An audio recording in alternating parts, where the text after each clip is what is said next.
Ma thèse porte sur le discours ou bien les discours de la droite israélienne qui est composé de 3 courants majeurs. Tout d'abord, le courant révisionniste, représenté aujourd'hui par le Likoud, le parti au pouvoir. Le courant sioniste religieux, représenté par plusieurs partis politiques, mais surtout par de nombreuses organisations de la société civile, par un système éducatif très large et aussi par un mouvement de jeunesse et par plusieurs médias. Puis, le troisième courant, peut-être le courant le moins connu, le courant kahaniste, qui est représenté par le parti Force juive, mais aussi le mouvement Kach.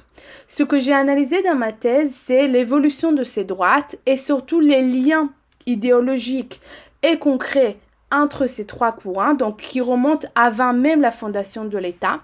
À la base de ces liens, j'ai analysé aussi les discours de chaque courant et surtout les discours communs de ces courants sur la démocratie. Donc j'ai analysé quelle place occupe la démocratie dans les discours des acteurs et surtout quelles sont les définitions qui sont accordées à la démocratie.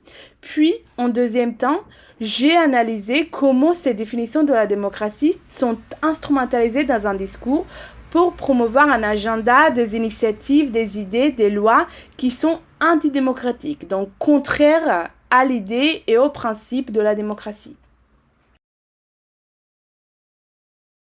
Je pense que l'originalité de ma thèse repose sur 3 éléments.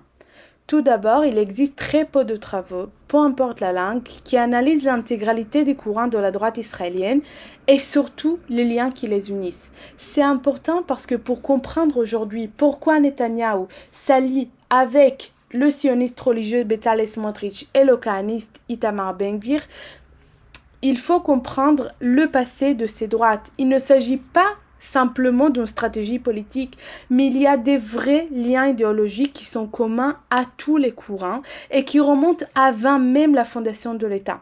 Au-delà des liens idéologiques, il y a également des initiatives communes, des actions communes, des projets communs, des gouvernements communs qui unissent ces droites et qui font aujourd'hui que ces droites est très homogène et peut aussi fonctionner ensemble. Le deuxième apport de ma thèse, c'est l'analyse de ces droites comme faisant partie d'un spectre sioniste, donc comme n'étant pas séparées de la gauche sioniste et du centre, et comme ayant des éléments communs avec ces autres courants sionistes. Donc ce que je montre, c'est que ce spectre est basé sur 3 éléments. Un élément nationaliste, un élément colonialiste et un élément religieux qui fait qu'il y a un spectre commun de tous les courants sionistes et que plus on se déplace à droite, plus ces éléments sont audibles et radicaux.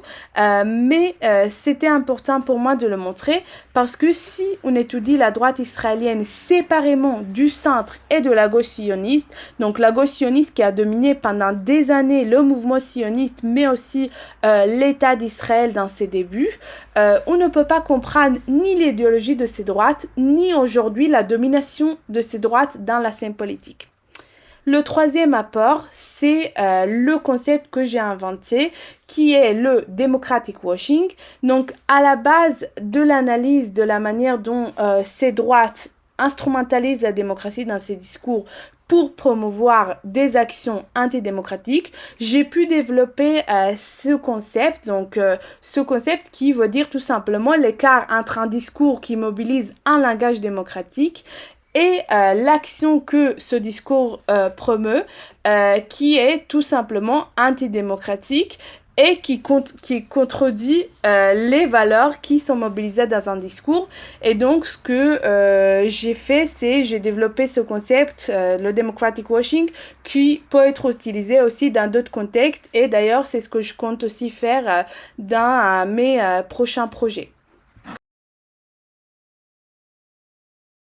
Thèse, j'analyse les discours de 3 types d'acteurs de la droite: politique, médiatique et militant.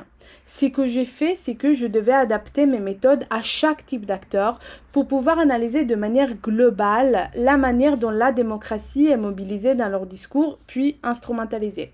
Donc ce que j'ai fait, c'est que j'ai constitué un corpus de discours pour chaque type d'acteur. Donc pour les acteurs politiques, c'était par exemple les débats parlementaires, les réunions gouvernementales, les comités parlementaires, etc. Pour les acteurs médiatiques, c'était bien évidemment les publications dans les différents médias de la droite, puis pour les acteurs militants, c'était les publications des organisations de la société civile sur Internet, donc sur les réseaux sociaux et sur leur site officiel. Et en plus de ces corpus, j'ai aussi fait une trentaine d'entretiens avec des présidents des organisations nationalistes, avec des parlementaires, des membres du gouvernement, des journalistes, des intellectuels, tous de droite et d'extrême droite. Ce que j'ai fait par la suite, c'est que j'ai utilisé l'analyse critique du discours pour pouvoir vraiment aller au-delà du simple usage de la démocratie dans ces discours et comprendre pourquoi les acteurs mobilisent la démocratie de cette manière et pour quel objectif.